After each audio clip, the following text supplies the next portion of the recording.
Good morning. आज के दिन की शुरुआत भी हम लोग छोटे बेबी से कर रहे हैं। क्या नाम है इसका? इसका नाम मनन। मनन से कर रहे हैं इसकी स्टार्टिंग। वैसे तो मैं इसको प्यार से डुग्गू कहती हूँ। जब तक ये बड़ा नहीं होता है तब तक के लिए मेरे लिए डुग्गू है ये। अभी तक कोहराम करा था इसने और अब देखो कैसे सो गया चुपचाप। नानी ने सुलाया ना। नानी ने सुलाया ना। नानी को देखते क्या कर रही है। नानी जरा बच्चे का बिस्तर इस्तर संभाल रही है। Okay good, keep it up. कभी मिलने किया तुमने ऐसा? बहुत किया है, बहुत बचपन में। याद नहीं होगा, भूल गई होगी। ओके ये देखो कब कंबल छोटी थी फोल्ड ना, कर रही। छोटी, याद नहीं है। हाँ तुमने और मेरी दादी ने मिलके किया होगा ना। मैंने अकेले किया है बहुत। ओके क्योंकि छुट्टियों में तुम हमारे यहाँ ही आते थे। ओके मेरे हाँ। घर पे ही। तुम्हारे घर से ही मैंने वो सिमई की आदत हाँ। लगा रखी है। चावल की नहीं खाती हूँ मैं अब।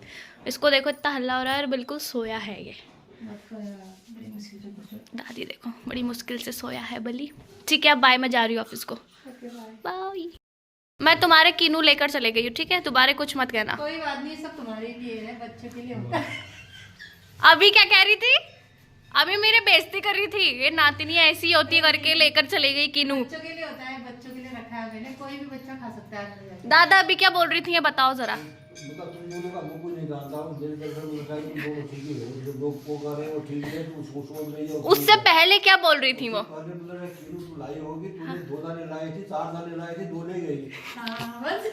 अच्छा बड़ी बुआ बताओ तो मैंने सबको पूरी क्या बोला? हाँ मैंने तो कुछ सुना ही नहीं। हाँ हाँ सब इनकी साइड हो गए। रुक जाओ ना ना ना, गुंजन बुआ बोलेगी। वो तो कुछ बोलेगी। गुंजन बुआ बोलेगी। गुंजन बुआ बताओ फिर उन्होंने क्या बोला जब मैं ये लेकर गई कीनू? जल्दी बताओ। बुआ ने, दादी ने। मुझे क्या पता, मैंने सुना था ना। तुम अपनी मम्मी की साइड ले रही हो। कसम से मैंने नहीं सुना, मैं बर्तन धो रही थी यहाँ पर। तेरी कसम, झूठ थोड़ा बोल रही हो। तो ठीक है विश्वास हो गया। दादी दोबारा रिपीट कर दो क्या बोला तुमने? मैंने बोला कि बच्चे के लिए लाई हूँ, कोई भी खा सकता है, कोई भी ले जा सकता है। झूठ बोल रही हो। इतनी मुश्किल से कह रही थी, इतनी मुश्किल से मैं अपनी प्रिंसी भी खा सकती है, आप भी खा सकते हो, कोई भी, हेमा भी, गुंजन भी, नीलम भी, कोई भी। चलो ठीक है मेरी स्लीपर बाहर को लेकर आ जाओ। हाँ, मैं समझी थी नहीं। ओके। काम ही करने के लिए ठहरी। ठीक है थैंक यू। चलो चलो ओके समझी, आप भी खा- बुआ बाय। अब नहीं आऊंगी मैं, बाद में आऊंगी, मम्मी को लेकर आऊंगी। आने वाली हो? मम्मी कह रही थी मैं आने वाली हूँ 1-2 दिन में। ठीक है बाय। दादा बाय।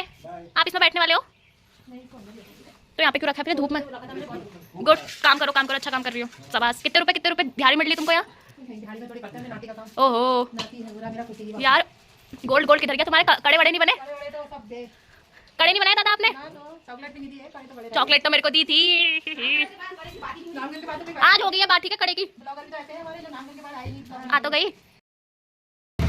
करो सर हेल्प करो भैया की। अब हेल्प नहीं चाहिए, अब तो खुली गया हो। अब सर खोलने लग गए। पेन हो रहा है इनके हाथ में, पेन। सीधे हाथ में टेनिस एल्बो। क्यों मारा तुमने भैया को? वहीं कीचड़ में फेंक दूंगी तुमको। तो गाइस दादी के वहाँ से मैं कीनू लेकर आई थी, मतलब कि बुआ के घर से। तो मैं इसको छिल रही थी अपने लिए क्योंकि मैं कल रात से भूखी थी। मैंने कुछ खाया नहीं था इसलिए मैं ये छिल के खा रही थी। थोड़ी थोड़ी तबीयत भी ख़राब हो रही थी, बुखार भी आ रहा था, बट फिर भी मैं थोड़ा मैनेज करके चल रही थी ऑफिस में कि ताकि मैं ठीक रहूं और इन चिकन पॉक्स में मेरा ध्यान ना जाए। क्योंकि वैसे गौर तो मैंने कर ही लिया था सुबह के टाइम पे, बट मैं ये सोच रही थी कि ये मेरा ध्यान नहीं जाएगा तो मैं भी ठीक हो जाएगा, बट नहीं, मेरे को बहुत ज़्यादा मेरी हालत ख़राब होने लगी। फिर भी मैं थोड़ा आराम करी थी। फिर मैंने जेम्स भैया को बुलाया, मैंने कहा भैया लो आप भी खाओ, मैं भी खाती, क्योंकि हम दोनों की तबीयत ख़राब थी सच में इसलिए। और ये देखो नीचे झुका नहीं जा रहा था तो मैंने पूरा किन्नू के छिक्कल पूरे गिलास में ही डाल दिए। तो भैया कहते अच्छा तुम्हारी सीट के नीचे डस्टबिन है, तुमने हाँ गिलास में डाल दिए। मैंने कहा कोई बात नहीं भैया। तो मैं चली हॉस्पिटल को, डॉक्टर को दिखाने अपने आप को। सच में मेरी बहुत ज़्यादा ही हालत ख़राब हो रही थी। स्कूटी मेरा भाई चला रहा था, बुआ का बेटा स्कूटी चला रहा था, मतलब मेरा भाई है ये भी। बट बहुत ज़्यादा ट्रैफिक था और धूप इतनी तेज़ हो रही थी, मेरे को बहुत इचिंग हो रही थी, इरिटेशन हो रही थी और मेरा बुखार आ रहा था जा रहा था। बट मेरी सच में बहुत ज़्यादा ही हालत ख़राब थी। बट फिर भी मैंने बैठी रही स्कूटी के पीछे। कमर दर्द भी हो रहा था, सर दर्द भी हो रहा था, सर में भी मेरे दाने बोलते ना वो निकल गए उससे मेरी ज़्यादा ही। और हेलमेट पहना, ऊपर से गर्मी अलग, स्वेटिंग अलग, बहुत हालत ख़राब हुई। फिर भी मेरे भाई ने जैसे तैसे करके मुझे पहुंचा दिया हॉस्पिटल। फाइनली मैं थोड़ी देर बाद मैं हॉस्पिटल पहुंची और आप लोग मेरा मुँह देख सकते हो, मैं बहुत ज़्यादा ही परेशान थी। धूप इतनी तेज़ लग रही थी जिसका कोई हिसाब नहीं था। और अब मैं भट डॉक्टर के पास पहुंच चुकी थी।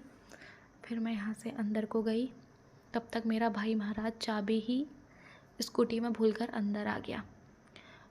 फिर हम लोगों ने पर्चा कटवाया, फिर जाके मैं बैठी, तब तक के भाई बाहर को गया था, चाबी लेकर आ भी गया और मैं यहाँ पे मज़े से बैठ के एक्वेरियम देख रही थी। फिर हम लोग पहुँच गए फूफा जी की शॉप पर, दीपक ऑप्टिक जो ऊंचा पुल के पास है, यहाँ पहुँचे।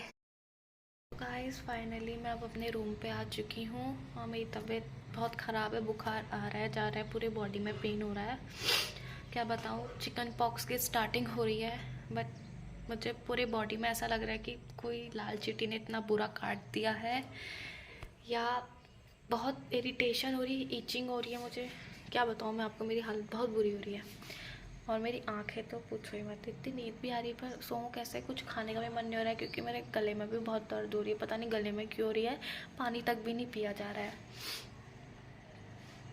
तो प्लीज़ जिनको भी चिकन पॉक्स हो रहे हैं या एक भी दाना दिखता है शरीर में जले हुए टाइप का, तो प्लीज़ जाकर दिखा ले, अपनी सेफ्टी रखें, घर पे रहिए।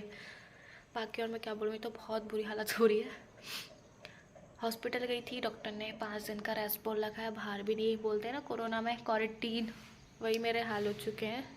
मैं खुद क्वारंटीन हो चुकी हूँ अपने एक रूम के अंदर। अब देखती हूँ कैसे क्या होता है। मेरे पूरे लिप्स के यहाँ पर भी दाने हो रहे हैं, अंदर भी होने लग गए, बॉडी में तो हो ही रहे हैं। शुरुआत हो रही है तो मुझे बहुत इरिटेशन हो रही है, ईचिंग हो रही है, मेरी हालत बहुत बुरी हो रही है आजकल। मतलब कल रात से ही होने लग गया था, रात को मैंने इतना गौर नहीं करा जितना मैंने सुबह ऑफिस में जाकर, मेरे को बहुत हालत ख़राब हुई इसलिए मैंने गौर करा। तो आप सब लोग अपना ध्यान देना। चाहती हूँ मेरे फेस वगैरह पे ना आए, यहाँ पे तो आ चुका है दाना एक, फेस वगैरह पे आए तो जल्दी से ठीक हो जाए क्योंकि उसका फिर दाग रह जाता है तो बहुत बुरा लगता है फेस। और जो मेरे लैंडलॉर्ड हैं वो मेरे लिए नीम के पत्ते लेकर आए, अब उसको उबाल कर उसका पानी पीऊँगी, नहाऊँगी उससे।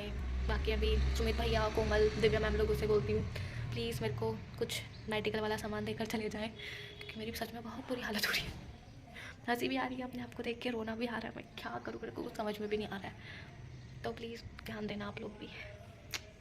तो ये देखिए मेरे लिए नीम के पत्ते भी आ चुके हैं, दादाजी ले आए थे, जिनके मकान में मैं रहती हूँ वो ले आए थे।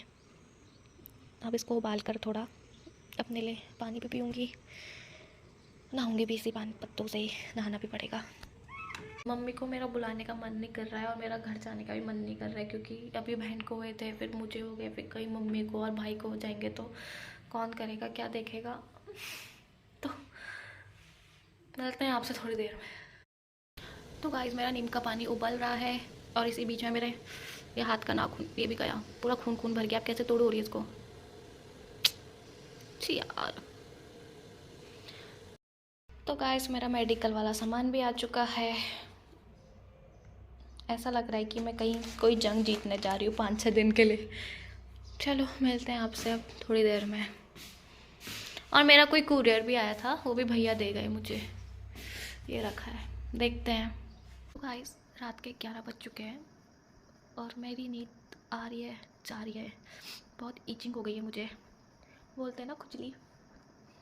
सबका फ़ोन आ रहा है, कह रहे रेस्ट करो, आराम करो। भाई कैसे करें रेस्ट, कैसे करें आराम, ये खुजलियों ने मेरा जीना आराम कर दिया। ये देखिए यहाँ हो गए हैं, गले पे निकल रहे हैं प्यारे से दाने। अब देखती हूँ कैसे क्या होगा। फिलहाल लोशन, ट्यूब, मेडिसिन, नीम का पानी सब पी चुकी हूँ।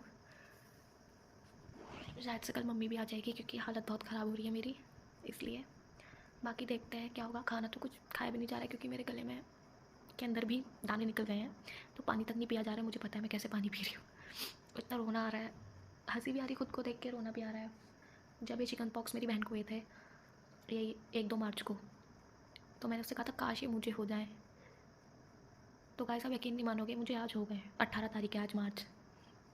कभी भी किसी के सामने जाके ऐसा मत कहना कि जो बीमारी किसी और को भी है वो तुमको हो जाए।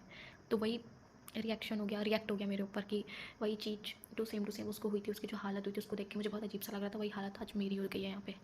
वो तो मुझसे कह रही थी कॉल करके नोएडा आ जा, मैं देखूँगी तुझे। अब यहाँ से मैं पहले हल्द्वानी से नोएडा जाऊँ, यहाँ से तो मैं कह रही पन्नगर आ जा। पन्नगर भी इंसान कैसे जाएगा, हालत ही नहीं है भाई, यहाँ से उठने की हालत नहीं हो रही है, पन्नगर कैसे चले जाएगा इंसान। तो मम्मी आ रही है, भाई को बुआ के घर भेज देंगे, तो वहाँ ताला लगा के आएगी फिर। तो गाइस मिलते हैं आपसे कल नेक्स्ट ब्लॉग में, तब तक के लिए बाय बाय, गुड नाइट। आप सब लोग अपना ध्यान देना, स्टे एट होम प्लीज़। कोई भी ये अभी गर्मी वाले कपड़े ना पहने, क्योंकि वायरल भी चल रहा है, बुखार भी हो ही रहा है, बहुत सीन तगड़ा हो रहा है। ध्यान देना प्लीज़, मेरे लिए दुआ करना कि मैं जल्दी से ठीक हो जाऊँ। बाय बाय, अपना ध्यान देना आप सब लोग। मिलते हैं आपसे कल नेक्स्ट ब्लॉग में, देखते हैं डे 2 कैसा रहा मेरा चिकन पॉक्स का। Bye bye.